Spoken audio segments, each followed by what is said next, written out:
On this glorious Easter Sunday, Nesta gloriosa our manhã de children Páscoa, as crianças cantam alegremente. Em um dia primaveril, Cristo ressurgiu. Venceu a morte, reviveu da tumba, então saiu. Somos gratos por nosso conhecimento da ressurreição de Jesus Cristo. Ainda assim, em algum momento de nossa vida, nós nos sentiremos devastados ao perdermos alguém que amamos muito.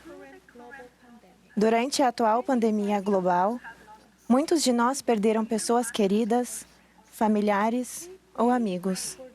Oramos por aqueles que sofreram por tão grandes perdas. O presidente Russell M. Nelson ensinou: seja qual for a idade, lamentamos a perda daqueles a quem amamos. O pranto é uma das mais profundas expressões do amor genuíno. Além do mais, não poderemos apreciar plenamente nossos reencontros do outro lado do véu se não tivermos separações dolorosas agora. A única maneira de tirar a tristeza da morte é desfrutar o amor da vida. Podemos imaginar como os amigos de Jesus, que o haviam seguido e ministrado a ele, sentiram-se ao testemunhar sua morte. Sabemos que eles estavam tristes e chorando. No dia da crucificação, sem saber o que aconteceria no domingo, eles devem ter se sentido devastados pela angústia, questionando como poderiam seguir em frente sem o seu Senhor. No entanto, eles continuaram ministrando a ele, mesmo na morte. José de Arimateia pediu a Pilatos que entregasse a ele o corpo de Jesus. Ele tomou o corpo, envolveu num fino e limpo lençol, levou-o para o seu sepulcro novo e revolveu uma grande pedra para a porta do sepulcro. Nicodemos levou mirra e aloés. Ele ajudou José a levar o corpo e a envolvê-lo em lençóis com as especiarias. Maria Madalena e outras mulheres seguiram José e Nicodemos, viram onde eles deixaram o corpo de Jesus e prepararam aromas e ungüentos para ungí-lo. De acordo com as leis estritas daquela época, elas esperaram para preparar e ungir o corpo, porque sábado era o dia do Senhor. Então, na manhã de domingo, elas foram ao sepulcro. Após perceberem que o corpo do Salvador não estava lá, elas foram contar aos discípulos, que eram os apóstolos de Jesus. Os apóstolos foram com elas até o sepulcro e viram que estava vazio. Todos, exceto Maria Madalena, partiram, perguntando-se o que havia acontecido com o corpo do Salvador. Maria Madalena ficou sozinha no sepulcro. Apenas 2 dias antes, ela havia visto a morte trágica de seu amigo e mestre. Agora, sua tumba estava vazia e ela não sabia onde ele estava. Ela não conseguia entender aquilo e então chorou. Naquele momento, o Salvador ressurreto veio até ela e perguntou-lhe por que ela estava chorando e quem ela buscava. Achando que era o hortelão quem estava falando, ela disse que se ele tivesse levado o corpo de seu senhor, que dissesse a ela onde o havia colocado para que ela pudesse levá-lo. Imagino que o Senhor tenha permitido que Maria Madalena sentisse pesar e expressasse sua dor.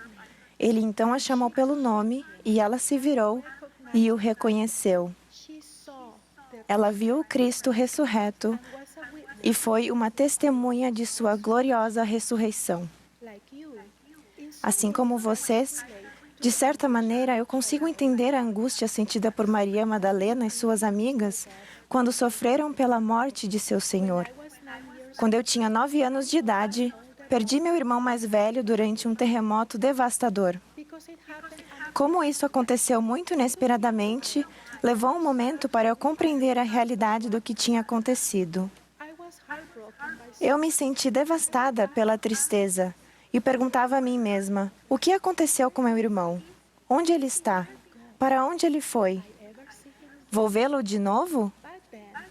Naquela época, eu não conhecia o plano de salvação criado por Deus e queria saber de onde nós viemos. Qual o propósito da vida e o que acontece conosco após a morte? Não temos todos esses anseios quando perdemos um ente querido ou quando passamos por dificuldades em nossa vida? Alguns anos depois, comecei a pensar em meu irmão de uma maneira específica. Eu o imaginava batendo em nossa porta. Eu abria a porta, ele estava parado lá e me dizia: "Não estou morto, estou vivo. Não podia vir te ver, mas agora vou ficar com você e nunca mais vou embora."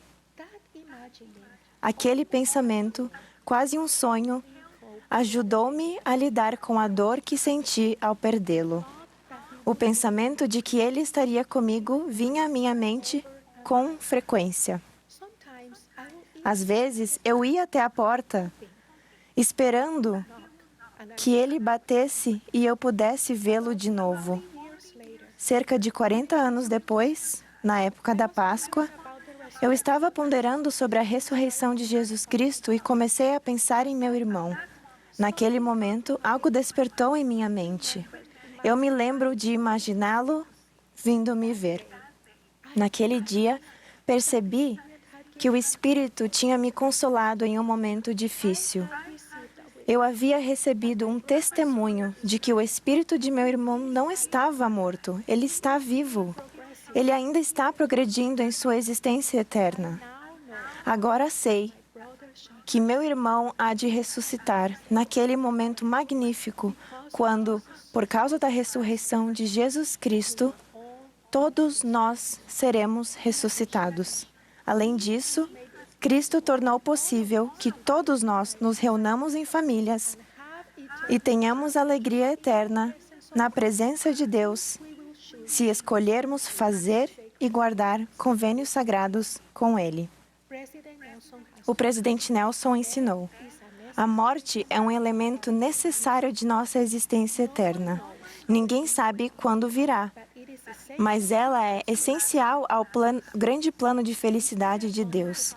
Graças à expiação do Senhor, a ressurreição final é uma realidade e a vida eterna é uma possibilidade para toda a humanidade. Para os pesarosos entes queridos que ficaram, o aguilhão da morte é aliviado pela firme fé em Cristo, um perfeito esplendor de esperança, amor a Deus e a todos os homens e um profundo desejo de servi-los. Essa fé, essa esperança, esse amor vão nos qualificar para entrar na santa presença de Deus e, com nossa companheira eterna em nossa família, habitar com Ele para sempre.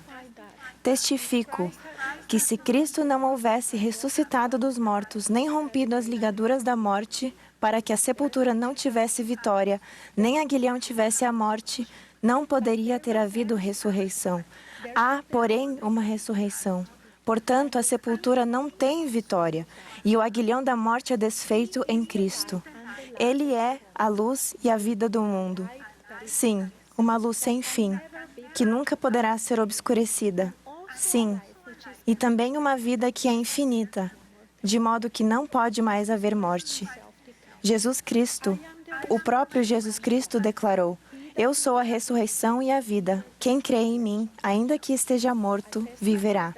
Testifico que, por intermédio da expiação redentora e da ressurreição gloriosa de Jesus Cristo, corações despedaçados podem ser curados, a angústia pode se transformar em paz e o desespero pode se tornar esperança. Ele pode nos envolver em seus braços de misericórdia, consolo e fortalecimento e curar cada um de nós. Em nome de Jesus Cristo, amém.